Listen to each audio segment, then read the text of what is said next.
Hello friends, very good morning. Welcome to the Hindu editorial analysis. So ఈరోజు మనం చూడబోయే topic వచ్చేసి ఈడబ్ల్యూఎస్ కోటాకి సంబంధించింది. So before getting in to this, let me tell you about this particular thing. UPSC infinity మీకు already చెప్తూనే ఉన్నాను daily కూడా. మీకు ఫీజు వచ్చేసి 60,000 ఉన్న ఫీజు కాస్త 70,000 అవుతుంది from 1st December. From 1st December it is becoming 70,000. Right. So అంటే మనకి 10,000 రూపాయలు ఫీజు పెరుగుతుంది. సో లాస్ట్ 2 days ఇవాళ మరియు రేపు మాత్రమే మిగిలాయి. సో యూపీఎస్సీ ఇన్ఫినిటీ ఎందుకు జాయిన్ అవ్వాలి అని మీకు చాలాసార్లు చెప్తూ ఉన్నాను. మీకు ఏమైనా డౌట్స్ ఉంటే మేడంకి కాల్ చేయండి. You will understand how we are better than other organisations. ఇక్కడ జాయిన్ అవ్వడం వల్ల ఏ రకంగా మీకు అడ్వాంటేజెస్ ఉంటాయని తెలుస్తుంది. అండ్ ఈ 60,000 కూడా మీరు ఈఎంఐలో పే చేసే ఆప్షన్ కూడా ఉంది. మంత్కి 5,000 చొప్పున పే చేసే అవకాశం కూడా ఉంది. It's valid till 30th November. Lifetime validity వస్తుంది. It covers prelims plus mains plus interview from basics to advanced. All categories, all levels of the ఎగ్జామ్ని కవర్ చేస్తాం. ప్రిలిమ్స్ టెస్ట్ సిరీస్ కవర్ అవుతుంది. Mains answer writing daily జరుగుతూ ఉంటుంది. You will have everything that is required for UPSC preparation. NCERT foundation course కూడా మీకు free వస్తుంది. దీంతో పాటు several other things you will get as free. ఈ మేడంకి కాల్ చేస్తే మీకు ఫర్దర్ డీటెయిల్స్ అనేది తెలుస్తాయి. సిమిలర్గా అనదర్ థింగ్, ఈ 5,000 చాలా మందికి హెల్ప్ చేద్దామనే సెన్స్లో 5,000కే యూపీఎస్సీ కోర్సెస్, ఇండివిజువల్ కోర్సెస్ తీసుకుంటే 5,000కి ఇవ్వడం జరుగుతుంది. Of course these are recorded mode. Live and recorded అయితే 7,000 పడుతుంది. ఓన్లీ రికార్డెడ్లో 5,000 వస్తుంది. ఇది కూడా 2 days మాత్రమే. 22nd, ఇది యాక్చువల్గా 30th వరకు ఎక్స్టెండ్ చేశాను. So again last 2 days. ఇక్కడ ఏ కోర్సులు అనేవి మీకు కనిపిస్తున్నాయి. 2 days దాటిపోయాక 5,000 విల్ బికమ్ 7,000. రికార్డెడ్ది 8,000 అవుతుంది. అండ్ లైవ్ అండ్ రికార్డెడ్ 10,000 అవుతుంది individual course. So there'll be an increase of 3,000 on this particular offer from 1st December. Again మ్యామ్కి కాల్ చేసి మీరు జాయిన్ అవ్వాలంటే అయిపోవచ్చు. So let's begin today's editorial analysis. Topic ఏంటమ్మా, title ఏం చెప్తుంది? Questionable criteria. ఈడబ్ల్యూఎస్ కోటాకి ఇన్కమ్ లిమిట్ ఏదైతే పెట్టిందో గవర్నమెంట్, అది క్వశ్చనబుల్. ఆ క్రైటీరియా అనేది క్వశ్చనబుల్, ప్రశ్నించదగ్గది అని చెప్పి టైటిల్ చెప్తుంది. The supreme court is right in asking for basis on which centre fixed income limit for EWS quota. EWS కోటాకి ఏ బేసిస్ మీద మీరు ఇన్కమ్ లిమిట్ ఫిక్స్ చేశారు అని సుప్రీంకోర్టు అడిగింది. అలా అడగడం అనేది కరెక్టే అని చెప్పి దీని యొక్క మీనింగ్. ఈడబ్ల్యూఎస్ కోటాకి 8 లక్షలు పైన ఆదాయం ఉన్న వాళ్ళు ఈడబ్ల్యూఎస్ కోటాకి అర్హులు కాదు. 8 లక్షల లోపు ఉండే వాళ్ళు అర్హులు అని చెప్పి గవర్నమెంట్ చెప్పింది. ఎందుకు, ఏ బేసిస్ మీద, ఏ డేటాను బేస్ చేసుకుని మీరు 8 lakhs ఫిక్స్ చేశారని చెప్పి సుప్రీంకోర్టు అడుగుతుంది. అలా అడగడం అనేది కరెక్టే అని చెప్పి చెప్తున్నారు. ఇక్కడ 2 things మనం మాట్లాడాలి. 2 విషయాలు మనం మాట్లాడుకోవాల్సి ఉన్నాయి. సో కొంచెం బ్యాక్గ్రౌండ్ ఆఫ్ దిస్ ఎడిటోరియల్ మనం ఒకసారి చూద్దాం. ఏంటి కదా, దేనికి సంబంధించి ఇదంతా డిస్కషన్ జరుగుతుంది. Let's look at the background. ఇక్కడ 2 ఆస్పెక్ట్స్ చూడాలి. ఒకటి నీట్కి సంబంధించి. నీట్ మీకు తెలుసు కదా, మెడికల్ కాలేజెస్లో అడ్మిషన్స్ కోసం, అండర్ గ్రాడ్యుయేషన్ మరియు పోస్ట్ గ్రాడ్యుయేషన్ అడ్మిషన్ కోసం, మెడికల్ కాలేజెస్లో అడ్మిషన్స్ కోసం కండక్ట్ చేయబడే ఆల్ ఇండియా టెస్ట్ మనం నీట్ అని చెప్పి అంటున్నాం. సో నీట్కి సంబంధించిన స్టోరీ గురించి మనం వినాలి. నీట్లో there is something called all India quota. నీట్లో ఏముంది? ఆల్ ఇండియా కోటా ఉంది. ఈ ఆల్ ఇండియా కోటాను ఎప్పుడు తీసుకొచ్చారు? 1986లో తీసుకొచ్చారు. ఈ ఆల్ ఇండియా కోటా ప్రకారం ఏం జరుగుతుందంటే, ప్రతి స్టేట్ గవర్నమెంట్లో కూడా, ప్రతి స్టేట్లో ఉన్న మెడికల్ ఇన్స్టిట్యూషన్స్ ఏం చేస్తాయంటే, అండర్ గ్రాడ్యుయేషన్లో 15% సీట్స్, పోస్ట్ గ్రాడ్యుయేషన్లో 50% సీట్స్, అంటే వాళ్ళ రెస్పెక్టివ్ కాలేజెస్లో ఉన్న 15% మరియు 50% సీట్స్ని ఏం చేస్తాయి? ఆల్ ఇండియా కోటా కిందకి సరెండర్ చేస్తాయి. అంటే 100 సీట్లు అండర్ గ్రాడ్యుయేషన్ ఉన్నాయనుకోండి, 85 స్టేట్ వాళ్ళకి ఇస్తాయి. ఒక 15 ఆల్ ఇండియా కోటా, అంటే వేరే స్టేట్ వాళ్ళు కూడా వచ్చి జాయిన్ అవ్వచ్చు. అలాగే పోస్ట్ గ్రాడ్యుయేషన్ సీట్లు కూడా 100 సీట్లు ఉన్నాయనుకోండి, 50 ఆ స్టేట్ వాళ్ళకి డొమిసైల్, ఇంకో 50 ఆల్ ఇండియా కోటా కిందకి. ఆల్మోస్ట్ అన్ని స్టేట్ గవర్నమెంట్స్లో ఉన్న మెడికల్ ఇన్స్టిట్యూషన్స్ కూడా ఇలా సరెండర్ చేయడం మొదలుపెట్టాయి. 1986లో మొదలుపెట్టాయి. అయితే ఇప్పుడు స్టేట్ గవర్నమెంట్లో ఉన్న సీట్లకి రాష్ట్రంలో ఉన్న రిజర్వేషన్ పాలసీస్ ప్రకారం రిజర్వేషన్స్ అనేవి ఇచ్చేస్తున్నారు. ఆల్ ఇండియా కోటాకి సరెండర్ చేసిన వాటికి రిజర్వేషన్స్ అనేవి చాలా కాలం పాటు లేవు. ఇన్ఫ్యాక్ట్ అంటిల్ 2007 ఈ ఆల్ ఇండియా కోటాకి ఏవైతే సరెండర్ చేశారో సీట్స్, నో రిజర్వేషన్స్ వర్ ఇంప్లిమెంటెడ్. ఒక్క రిజర్వేషన్స్ అనేవి ఇంప్లిమెంట్ చేయలేదు. అంటే ఓన్లీ మెరిట్ బేసిస్ మీద ఉత్తరప్రదేశ్కి సంబంధించిన వ్యక్తి ఆంధ్రాలో కూడా సీట్ తెచ్చుకోవచ్చు. ఆంధ్రప్రదేశ్ చెందిన వ్యక్తి ఢిల్లీలో కూడా సీట్ తెచ్చుకోవచ్చు. మెరిట్ బేసిస్ మీద వితౌట్ ఎనీ రిజర్వేషన్స్. ఎంతవరకు? ఆల్ ఇండియా కోటా వరకు. ఎప్పటి వరకు అలా జరిగింది? 2007 వరకు. మరి 2007లో ఏం జరిగిందంటే మనకి ఒక సుప్రీంకోర్టులో ఒక కేసు వచ్చింది. Abhaynath versus university of Delhi. Abhaynath versus university of Delhi కేసులో సుప్రీంకోర్టు ఏం చెప్పిందంటే ఈ ఆల్ ఇండియా కోటాలో కూడా 15% ఎస్సీస్కి, 7.5% ఎస్టీస్కి రిజర్వేషన్ కల్పించాలి అని చెప్పి తీర్పిచ్చింది. ఆల్రెడీ మీరు మామూలుగా అన్నింటికి ఇస్తున్నారు కదా, దీనికి కూడా మీరు ఇవ్వాలి. నీట్ విషయంలో కూడా ఆల్ ఇండియా కోటాలో ఉన్న సీట్ల విషయంలో కూడా మీరు ఇవ్వాలి అని చెప్పి సుప్రీంకోర్టు తీర్పు ఇవ్వడం అనేది జరిగింది. ఆ తర్వాత అదే 2007లో ఇంకో విషయం కూడా జరిగింది. 2007లో ఏం జరిగిందంటే central educational institutions reservations bill అనేది వచ్చింది. ఇన్ఫ్యాక్ట్ యాక్ట్ అప్రూవ్ అయిపోతుంది అని యాక్ట్ అంటాం, అప్రూవ్ కాకముందు బిల్ అంటాం. Central educational institutions reservations act 2007 వచ్చింది. సో ఇది నీటికి సంబంధించి కాదు, మిగిలిన సెంట్రల్ ఎడ్యుకేషన్ ఇన్స్టిట్యూషన్స్ అంటే ఫర్ ఎగ్జాంపుల్ మనకి ఐఐటీస్ ఇట్లాంటివి ఉంటాయి చూడండి, వీటన్నిటికీ central educational institutions reservations act. దీని ద్వారా ఏం చేశారంటే 27% ఓబీసీ కోటాకి రిజర్వేషన్స్ ఇవ్వడం కూడా మొదలుపెట్టారు. ఓబీసీ కోటాకి 27% ఇవ్వాలని మండల్ కమిషన్ రికమెండేషన్ ఇచ్చింది 1990sలో. దాన్ని educational institutions especially central government ద్వారా రన్ చేయబడుతున్న ఎడ్యుకేషన్ ఇన్స్టిట్యూషన్స్కి అప్లై చేయాలి అని చెప్పి ఒక చట్టం తీసుకొచ్చారు. అయితే ఇది మన నీట్ కిందకి వచ్చి ఆల్ ఇండియా కోటాకి ఇవ్వాల. ఇక్కడ ఏం రాశారు? Central educational institutions. ఈ ఆల్ ఇండియా కోటాలో ఉన్నవి స్టేట్కి సంబంధించినవి. అంటే ఒక స్టేట్ గవర్నమెంట్ మెడికల్ కోటాలో ఉన్న సీట్లు కొన్ని సరెండర్ చేశారు. ఇది సెంట్రల్ ఎడ్యుకేషన్ ఇన్స్టిట్యూషన్ కింద వస్తుందా? రాదు. స్టేట్వే, కానీ ఆల్ ఇండియా కోటాకి సరెండర్ చేసినవి.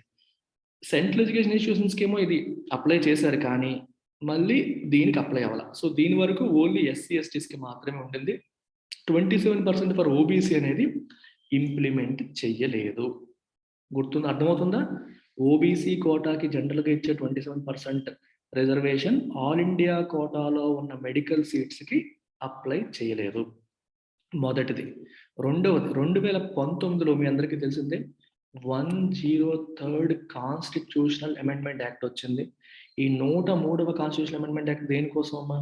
ఈడబ్ల్యూఎస్, ఎకనామికల్లీ వీకర్ సెక్షన్స్కి 10% రిజర్వేషన్ ఆన్ అండ్ అబౌవ్ 50%. జనరల్గా 50% పెంచకూడదు అంటారు, కానీ on and above that 10% reservations economically weaker సెక్షన్స్కి ప్రొవైడ్ చేయాలి అని చెప్పి మన సెంట్రల్ గవర్నమెంట్ పార్లమెంట్ ద్వారా కాన్స్టిట్యూషనల్ అమెండ్మెంట్ చేసి తీసుకొచ్చింది. ఈ ఈడబ్ల్యూఎస్ కూడా ఆల్ ఇండియా కోటాకి, నీట్ కింద వచ్చే ఆల్ ఇండియా కోటాకి నాట్ అప్లికబుల్. ఇప్పటి వరకు అప్లై చేయలేదు. ఇప్పుడు డిస్కషన్ అంతా దేనికి వస్తుంది?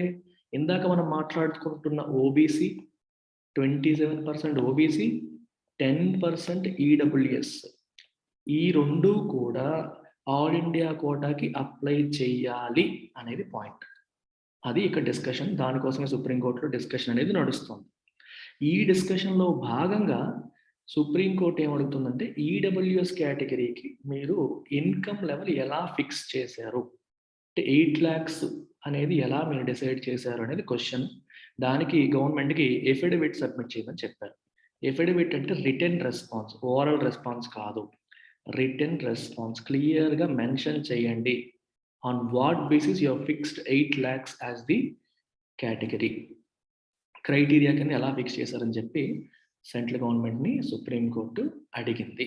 సుప్రీంకోర్టు అడిగింది కానీ ఇప్పటి వరకు గవర్నమెంట్ డిక్లేర్ చేయలేదు, ఇంకా చేయాలి, అది లేట్ అవుతుంది. అయితే ఇక్కడ ఇంకో విషయం కూడా ఉంది.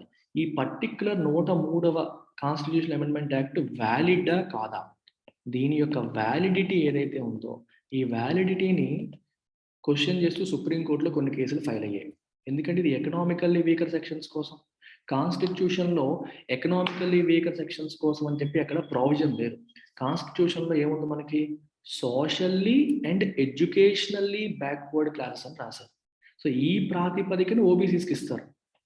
Socially and educationally backward classes, economically backward classes అని చెప్పి కాన్స్టిట్యూషన్లో మెన్షన్ చేయలేదు. మరి ఆన్ వాట్ బేసిస్ మీరు ఈడబ్ల్యూఎస్ ఇస్తున్నారు, దాని కాన్స్టిట్యూషనల్ వ్యాలిడిటీ ఉందా లేదని చెప్పి ఇంకో సుప్రీంకోర్టు బెంచ్, అది 5 జడ్జిల యొక్క బెంచ్ ప్యారలల్గా విచారణ జరుగుతుంది. దానికైనా ఇంకా తీర్పు రాలేదు. సో ఇప్పుడు మీకు ఈడబ్ల్యూఎస్ రెండు రకాలుగా వస్తుంది. ఒకటి కాన్స్టిట్యూషనల్ బెంచ్ ఒకటి దాని గురించి డిస్కస్ చేస్తుంది, ఇంకొకటి వచ్చేసి ఈ నీట్ కోసం, all India quota under NEET కోసం సెపరేట్గా ఒక 3 జడ్జిల బెంచ్ డిస్కషన్ జరుగుతుంది. సో 2 ప్యారలల్ కేసెస్ వేరువేరుగా నడుస్తున్నాయి.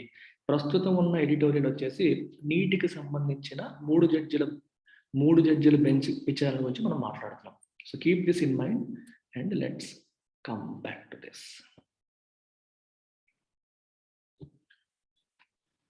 Okay, the questions raised by the Supreme Court of India about the criteria for identifying economically weaker sections for the purpose of granting reservation are quite opposite. ఇది OPPO SIT opposite కాదు, opposite. అంటే apt అని, అంటే correct అని. కరెక్ట్గా అడిగారు, అడగాల్సినట్టుగానే అడిగారు, అడగడం కరెక్టే అని చెప్పడం అనమాట. సందర్భోచితం అని అర్థం. ఈ సందర్భంలో అడగడం కరెక్టే అని మీనింగ్. రైజ్డ్ అంటే లేవనెత్తడం. ఏ ప్రశ్నలు అయితే సుప్రీంకోర్టు లేవనెత్తిందో ఏ విషయంలో, about the criteria for identifying economically weaker sections. Economically weaker sections ని మీరు ఎలా ఐడెంటిఫై చేస్తున్నారు, on what basis, on what criteria, on what basis and on what criteria అని చెప్పి ఎవరు అడిగారు, సుప్రీంకోర్టు అడిగింది. ఏ విషయంలో, ఈడబ్ల్యూఎస్ కేటగిరీని ఐడెంటిఫై చేసే విషయంలో. ఇలా అడగడం అనేది కరెక్టేనా అంటే కరెక్టే, ఇలా అడగడం అనేది కరెక్టే అని చెప్పి రాశారు. Okay, faced with sharp questions that it could not answer satisfactorily, the union government has obtained time to reconsider the criteria, especially the income norm that only those from a family with annual income less than 8 lakhs can avail of the 10% reservation earmarked for the EWS category.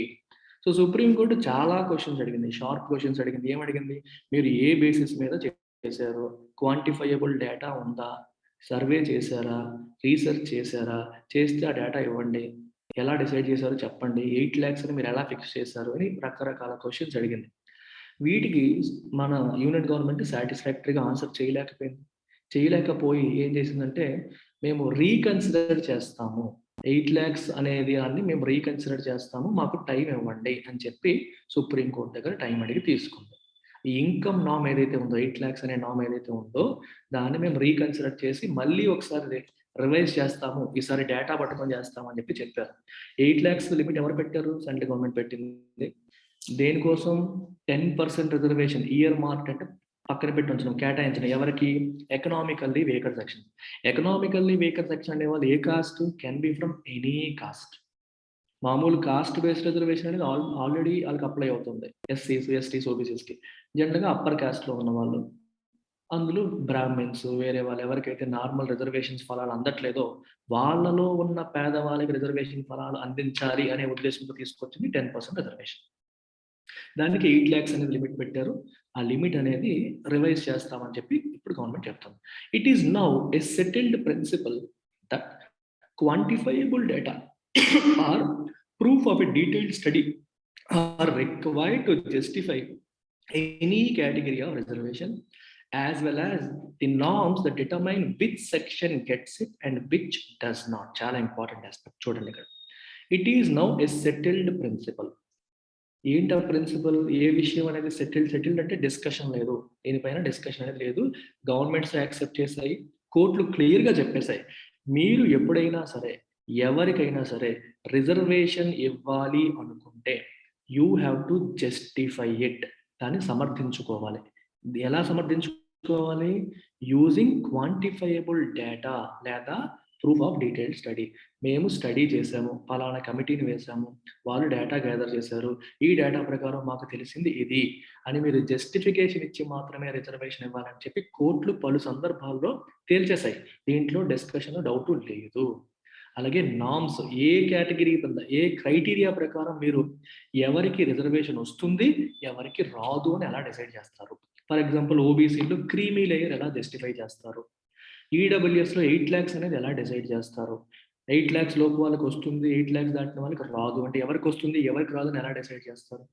ఇదంతా కూడా మీరు detailed study చేయాలి. Data ఉంటే మాత్రమే, డేటాను ఉపయోగించి arbitrary మేనర్లో అంటే మీకు నచ్చినట్టుగా మీరు నెంబర్ ఫిక్స్ చేయకూడదు, ఆలోచించి రీసెర్చ్ చేసి మాత్రమే చెయ్యాలి అని చెప్పి క్లియర్గా చెప్తున్నారు. In this backdrop, it is logical that the court would want to know whether there was any study before the center prescribed the norms for identifying EWS beneficiaries based on indicators of economic disadvantage. So, e backdrop lo it is logical. Ain't logical that the court would want to know, court telusukovalanuntuntundi ఏ విషయం, whether there was any study before the center prescribed the norms. EWS beneficiaries ని మీరు income category కింద అంటే 8 lakhs అనేది మీరు ఒక criteria కింద identify చేయడానికి ముందు ఏదైనా స్టడీ జరిగిందా లేదా, జరిగితే ఆ స్టడీ డీటెయిల్స్ మాకు చెప్పండి అని చెప్పి కోర్టు క్లియర్గా అడిగింది. మీరు ఆ నామ్స్ ప్రిస్క్రైబ్ చేయడానికి ముందు స్టడీ జరిగిందా జరగలేదా అని అడగడం అనేది లాజికల్. ఎందుకు logical? It is because it is now settled principle. ఏంటది? డేటా ఉండాలి. రిజర్వేషన్ జస్టిఫై చేయడానికి డేటా లేకుండా ఆర్బిట్రరీగా నచ్చినట్టుగా చేయకూడదు. Okay, the enquiry by the 3-judge bench is necessarily circumscribed by the fact that the validity of 103rd Constitutional Amendment Act through which EWS quota was introduced in 2009 is before a constitution bench. Okay, ప్రస్తుతం జరుగుతున్న discussion అంతా దేని మీద? EWS పైన. ఈడబ్ల్యూఎస్కి category ఎలా decide చేస్తారు, 8 lakhs అనేది ఎలా డిసైడ్ చేస్తారు అనే విషయంలో డిస్కషన్ జరుగుతుంది. అయితే ఇక్కడ ఒక విషయాన్ని గుర్తుపెట్టుకోవాలి, అసలు ఈడబ్ల్యూఎస్ అనేది కాన్స్టిట్యూషనల్లీ వ్యాలిడా కాదా అనే విషయం ఈ జడ్జి ఈ బెంచ్ డిసైడ్ చేయకూడదు. ఎందుకు డిసైడ్ చేయకూడదు అంటే అది it is before A constitution bench. బేసికల్గా ఇది 5 members. ఈ బెంచ్లో 5 members ఉన్నారు అంటే it is a bigger bench. అది రాజ్యాంగ సంబంధమైన అంశాలు, ఎస్పెషల్లీ ఈడబ్ల్యూఎస్ కోట అనేది రాజ్యాంగపరంగా వ్యాలిడా కాదా అని ఎవాల్యుయేట్ చేయడం వీళ్ళకి అప్పచెప్పారు, ఈ కొత్త బెంచ్కి అప్పచెప్పారు. సో వాళ్ళు చెప్తారు వ్యాలిడా కాదని వాళ్ళు చెప్తారు. అందుకని ఆ విషయంలో మీరు వెళ్ళకూడదు. ఆ విషయంలో ఇది ఈడబ్ల్యూఎస్ కేటగిరీ అసలు వ్యాలిడే కాదు, అది కాన్స్టిట్యూషనల్ కాదు అని చెప్పడానికి లేదు. అందుకని ఇక్కడ ఏం రాస్తారు, ఈజ్ నెసెసరీలీ సర్కమ్స్క్రైబ్డ్. సర్కమ్స్క్రైబ్డ్ అంటే మన చుట్టూ ఒక గీత గీసినట్టు, అంటే వీళ్ళు ఎంతవరకు వెళ్ళాలి అనడానికి లిమిటేషన్స్ ఉన్నాయి. ఎందుకంటే అసలు విషయం అనేది 5 జడ్జిల బెంచ్ ముందు ఉంది, వాళ్ళు డిసైడ్ చేస్తారు, మనం దూరకూడదు అనేది విషయం. In the ongoing proceedings, ఇప్పుడు జరుగుతున్న ఈ విచారంలో the bench is considering the validity of 27% quota for other backward classes and 10% for economically weaker sections introduced for admission to all India quota of seats in medical admissions throughout the country. ఈ particular bench యొక్క objective ఏంటమ్మా, ఈ 27% OBC quota, 10% EWS quota ఇది ఎవరికి తీసుకొచ్చారు? All India కోటాకి. ఇప్పుడే మీకు చెప్పాను, ఇవాళ బ్యాక్గ్రౌండ్లో చెప్పాను. ఆల్ ఇండియా కోటా, నీట్ కింద వచ్చే ఆల్ ఇండియా కోటాలో ఇది వ్యాలిడా కాదని మాత్రమే మీరు డిస్కస్ చేయాలి. ఈడబ్ల్యూఎస్ అమెండ్మెంట్ వ్యాలిడా కాదని చెప్పి కాన్స్టిట్యూషన్ బెంచ్ డిసైడ్ చేస్తుంది. It has clarified that it is not examining any policy issue but wants to determine if constitutional requirements have been complied with. క్లియర్గా చెప్పేసింది ఎవరికి ఇవ్వాలి ఎవరికి ఇవ్వకూడదు అనే అంశాలు మేము ఇన్వాల్వ్ కావట్లేదు, క్లారిఫై చేసేసింది. అంటే ఈడబ్ల్యూఎస్కి ఇవ్వచ్చా ఇవ్వకూడదా ఇలాంటి అంశాల్లో మేము దూరట్లేదు, అది గవర్నమెంట్ డెసిషన్ తీసుకుంది, దాని మీద వేరేగా కాన్స్టిట్యూషన్ బెంచ్ డిసైడ్ చేస్తుంది. కానీ మేమేం ఆలోచిస్తాం, we will determine if constitutional requirements have been complied with.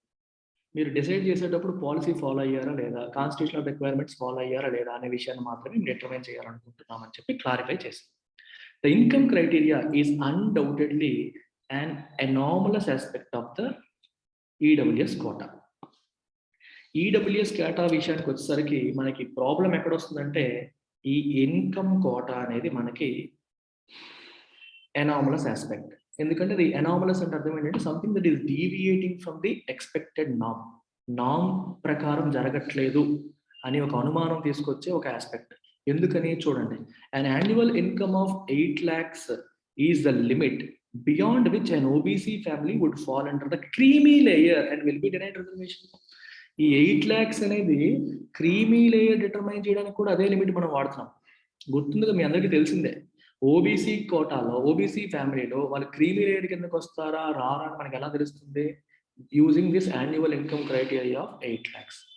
8 lakhs annual income criteria ద్వారా మనం అది చెప్తాం. ఇప్పుడు ఓబీసీకి మీరు 8 lakhs అని చెప్పి ఒక క్రైటీరియా పెట్టారు, ఈడబ్ల్యూఎస్కి కూడా 8 lakhs అనే పెట్టేశారు. అంటే అర్థం ఏంటి? జనరల్గా ఓబీసీ అంటే ఎవరు? Socially and educationally backward classes. Constitutional principles ప్రకారం సోషల్లీ అండ్ ఎడ్యుకేషనల్లీ బ్యాక్వర్డ్ క్లాసెస్కి 8 lakhs క్రైటీరియా పెట్టి, EWS category as far as constitution is concerned వాళ్ళు socially and educational backward category కింద కాదు కాన్స్టిట్యూషన్ ప్రకారం.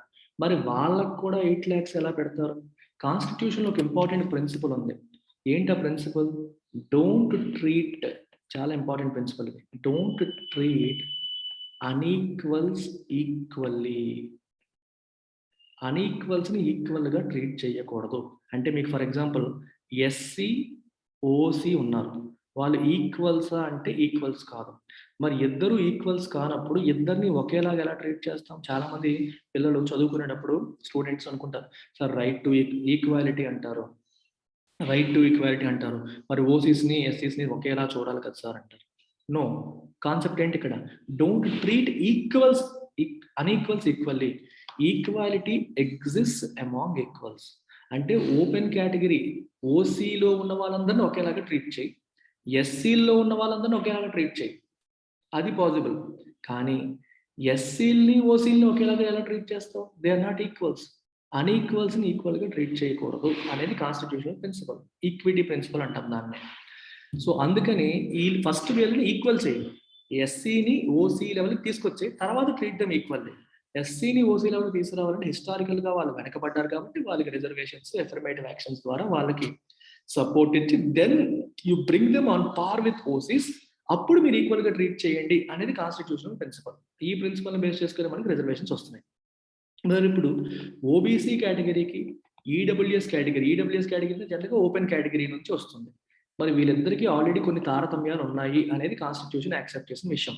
వీళ్ళకి 8 lakhs క్రైటీరియా పెట్టి వీళ్ళకి కూడా 8 lakhs ఎందుకు పెడుతున్నారు అనేది question mark. That is the anomalous issue ఇక్కడ.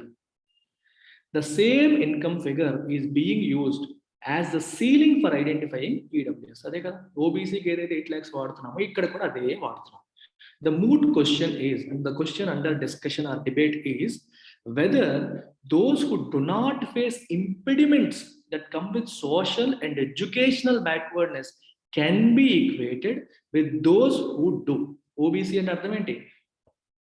సిస్టమ్ ప్రకారం, కాన్స్టిట్యూషన్ ప్రకారం socially and educationally backward class అంటే సోషల్గా మరియు ఎడ్యుకేషనల్గా ఇంపిడిమెంట్స్ ఫేస్ చేస్తున్న వాళ్ళు, అంటే అడ్డంకులు ఫేస్ చేస్తున్న వాళ్ళకి ఆ అడ్డంకులు ఫేస్ చెయ్యని వాళ్ళు, అంటే ఓపెన్ కేటగిరీలో ఉన్న వాళ్ళందరినీ ఒకేలాగా ట్రీట్ చేయడం కరెక్టేనా? That is the question under debate. ఇద్దరికి సేమ్ 8 lakhs పెట్టారుగా, అందుకని ఆ క్వశ్చన్ అనేది వచ్చింది. However, the current proceeding will only decide the validity of OBC and EWS reservation in admissions under the AAQ. అయితే ప్రస్తుతానికి సుప్రీంకోర్టు ముందు ఉంది ఏంటి? ఈడబ్ల్యూఎస్ ఓబీసీ అనేది ఆల్ ఇండియా కోటాకి అప్లై అవుతుందా లేదా అనే ఆస్పెక్ట్ మాత్రమే ప్రస్తుతం ఉన్న బెంచ్ డిసైడ్ చేస్తుంది. ఈ క్రైటీరియా ఎలా ఫిక్స్ చేశారనేది ఆల్రెడీ సుప్రీంకోర్టు సెపరేట్గా అడిగింది, దానికి ఇంకా గవర్నమెంట్ ఫుల్ రెస్పాన్స్ అనేది ఇవ్వలేదు. ఇది గుర్తుపెట్టుకోవాలి. ఇక్కడ 2-3 అంటే ఒకే ఎడిటోరియల్లో మనం 4-5 ఆస్పెక్ట్స్ మాట్లాడుతున్నాం. ఓబీసీ ఈడబ్ల్యూఎస్ ఏఏక్యూకి అప్లై చేయొచ్చా లేదనేది ఒక ఆస్పెక్ట్, అసలు ఈడబ్ల్యూఎస్ రిజర్వేషన్ అనేది వ్యాలిడా కాదనేది ఇంకో ఆస్పెక్ట్, ఒకవేళ వ్యాలిడ్ అయితే ఏ బేసిస్ మీద మీరు చేశారనేది ఇంకో ఆస్పెక్ట్. ఇలా 3 ఆస్పెక్ట్స్ ఇక్కడ డిస్కషన్ జరుగుతుంది. It must be noted that the introduction of the OBC quota in AAQ only brings the admission norms in line with prevailing policy. ఏక్యూలో ఓబీసీ కూడా తీసుకురావడం అనేది ఆల్రెడీ ఉన్న పాలసీ, ఎందుకంటే అన్ని సెంట్రల్ గవర్నమెంట్ ఇన్స్టిట్యూషన్స్ లో కూడా ఓబీసీ రిజర్వేషన్ ఉంది. ఏక్యూ అనేది సెంట్రల్ గవర్నమెంట్ ఇన్స్టిట్యూషన్ కాదు, కానీ స్టేట్ ఇన్స్టిట్యూషన్స్ వాళ్ళు సెంటర్ కోటా కింద, ఆల్ ఇండియా కోటా కింద సరెండర్ చేసిన సీట్లు. మరి ఎలా అయినా సరే ఇది ఒక సెంట్రల్ కిందకి వస్తుంది కదా. సో ఆల్రెడీ ఉన్న పాలసీ అనేది వీళ్ళకి కూడా అప్లై చేయాలి అనేది పాయింట్. అది ఓబీసీ కోటా పాయింట్. అక్కడ OBC reservation is applicable to admissions done separately by the union and state governments in their respective medical institutions, but it was not implemented all these years for all India quota seats. అదే మనం చెప్తాం, separate గా all India institutions లో OBC implement చేస్తున్నారు, కానీ all India కోటాలో implement చేయట్లేదు. మీకు అర్థమవుతుందో లేదు చూడండి. ఇప్పుడు ఎయిమ్స్ ఉంది, ఎయిమ్స్ అనేది central government institution, all India institution, అది central education institution. All India quota అనేది సెపరేట్గా ఒక కాలేజ్ కాదు. ఇప్పుడు for example Andhra medical college ఉంది, ఆంధ్ర మెడికల్ కాలేజ్ ఒక 15% అండర్ గ్రాడ్యుయేషన్ సీట్స్ ఈ ఆల్ ఇండియా కోటా కింద సరెండర్ చేసింది. అలాగే కర్నూలు మెడికల్ కాలేజ్ ఉంది, రంగరాయ మెడికల్ కాలేజ్ ఉంది. ఇలా ప్రతి మెడికల్ కాలేజ్ కూడా వాళ్ళకు ఉన్న సీట్స్ లో 15% ఆల్ ఇండియా కోటా కింద చేశాయి. ఇలాగైనా మళ్ళీ తమిళనాడులో, మళ్ళీ కర్ణాటకలో, మళ్ళీ కేరళలో, అన్ని రాష్ట్రాలకు కూడా చేశాయి. ఇది ఒక పర్టికులర్ ఇన్స్టిట్యూషన్ అంటే కాదు, కానీ అన్ని రాష్ట్రాల్లో ఉన్న మెడికల్ ఇన్స్టిట్యూషన్స్ సరెండర్ చేసిన సీట్లు అనమాట. ఇది అర్థమైందా? ఇది ఒక పర్టికులర్ ఇన్స్టిట్యూషన్ అనేది కాదు, దీనికంటూ సెపరేట్ చట్టం లేదు. వీటి కోసం సెపరేట్ చట్టం ఉంది. మీకు చెప్పాను 2007లోనే సెపరేట్ గా సెంట్రల్ ఎడ్యుకేషన్ ఇన్స్టిట్యూషన్స్ యాక్ట్ తీసుకొచ్చారు, రిజర్వేషన్ యాక్ట్ తీసుకొచ్చారు. దీని ప్రకారం ఈ ఎడ్యుకేషన్ ఇన్స్టిట్యూషన్స్ లో రిజర్వేషన్ ఇచ్చేస్తున్నారు. ఈ కోటాకి అప్లై చేయలేదు, ఇప్పుడు కోటాకి అప్లై చేయాలి అనేది పాయింట్. సో ఆల్రెడీ ఉన్న ప్రిన్సిపల్స్ ఆల్ ఇండియా ఇన్స్టిట్యూషన్కి ఇస్తున్నారు కాబట్టి దీనికి ఇవ్వడంలో తప్పు లేదనేది పాయింట్. ఇది చెప్పాను. This pool is formed by the surrender of 15% of undergraduate seats and 50% of PG seats by the states. Starting లోనే చెప్పాను మీకు. The absence of OBC quota in this category was an anomaly. అదొక anomaly. Anomaly అంటే అర్థం ఏంటి? Something that is a deviation from the norm. Regular గా అందరికి reservation అందేస్తున్నాయి ఆల్ ఇండియా, మనకి సెంట్రల్ ఎడ్యుకేషన్ ఇన్స్టిట్యూషన్స్ లో ఓన్లీ ఆల్ ఇండియా కోటాలో ఇవ్వలేదు, అందుకే అనామలీ. అదొక deviation that has now been rectified, అని రెక్టిఫై చేసేసారు. సో OBC కోటాని వ్యాలిడిటీని క్వశ్చన్ చేయడానికి లేదు, ఉండాలి అని చెప్పి ఎడిటోరియల్ చెప్తాం. The larger issue that remains is whether reservation can be treated as a poverty alleviation measure and those not well off but belonging to socially advanced communities can be given a share of the reservation pie.